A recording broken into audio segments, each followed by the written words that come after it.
අයිබෝවන් 2025 වසරේ මගෙත් එක්ක එකට හිටපු ඔයාට thank you very much. ඔයාගෙන් මම ගොඩක් දේවල් ඉගෙනගෙන තියෙනවා. ඔයා නිසා මම ගොඩක් මොටිවේට් වෙලා තියෙනවා. ජීවිතේට වෘත්තීය කටයුතු වලට අලුත් බලාපොරොත්තු ඇති කරේ ඔයා. ඉතින් ඒ නිසා ඔයාට thank you very much.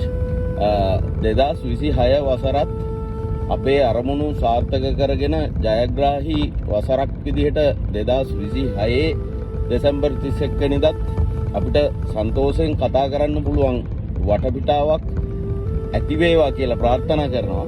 ඉතින් ඒ නිසා අපේ අරමුණු ජයග්‍රහණ පරමාර්ථ ඉෂ්ට සිද්ධ කරගන්න යන ගමනේදී අපිට ශාරීරික සෞඛ්‍ය යෝග්‍යතාවය සුවතාවය කියන දේවල් ඉතාමත්ම වැදගත්. මොකද සමහර වෙලාවට හිතේ හයිය තිබ්බට විතරක් මදි ගතේ හයියත් ඕන වෙන වෙලාවල් තියෙනවා. ඒ නිසා අපි කියනවා quality mind in a quality body කියලා. ඒ නිසා 2026 වසරේ 2025 වසරට වඩා 2026 වසර අභියෝගාත්මක විය හැකි. එතකොට අභියෝගාත්මක විය හැකි වසරක් නම් අපි කෝකටත් කියලා හැම පැත්තෙම සූදානම් වෙන එක ඉතාමත්ම වැදගත්. අපි අර කලින් වැඩසටහනක කතා කරා හිතන දේවල් වෙන්නේ නැහැ වෙන දේවල් හිතාගන්න බෑ කියලා ජනප්‍රිය කතාවක් යනවනේ ලංකාවේ කියලා.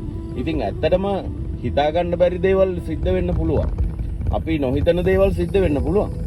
නමුත් අපි එහෙම බලාපොරොත්තු වෙන එකත් වැරදි ඇත්තටම කතාව කිව්වොත්.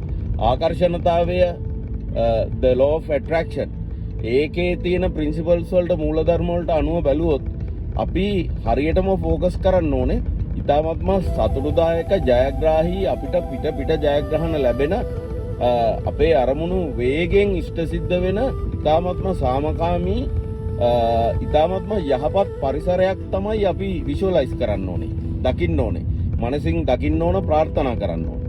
ඉතින් ඒ වගේ ධනාත්මක සිතුවිලි පරම්පරාවක් හිතේ තියාගෙන ඉන්න ගමන් අපි නිකන් ඉඳලා හරියන්නේ නැහැ. ඒකට අදාළ වැඩ කටයුතු ටිකක් කරන්න ඕනේ. එතකොට අර කතාවක් තියෙනවනේ ඔබ ප්ලෑන් කරලා විතරක් මදි. ප්ලෑන් එකට අනුකූලව කටයුතු කරන්නත් අවශ්‍යයි.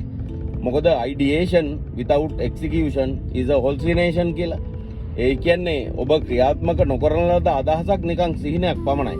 ඉතින් ඒ නිසා සමහර කෙනෙකුට ඇඟ වෙනස් කරගන්න තමන්ගේ ශරීර සෞඛ්‍ය වර්ධනය කරගන්න පෙනුම වෙනස් කරගන්න ඊළඟදී අපේ CV එකට අලුතෙන් qualifications add කරගන්න කරන්න බැරි වෙච්ච දෙයක් 2026 වසරේ අවසන් කරගන්න මෙකී නොකී ඕනෑම ආකාරයේ දෙයක් බලාපොරොත්තුවක් සිතුවිල්ලක් අරමුණක් තියෙන්න පුළුවන්.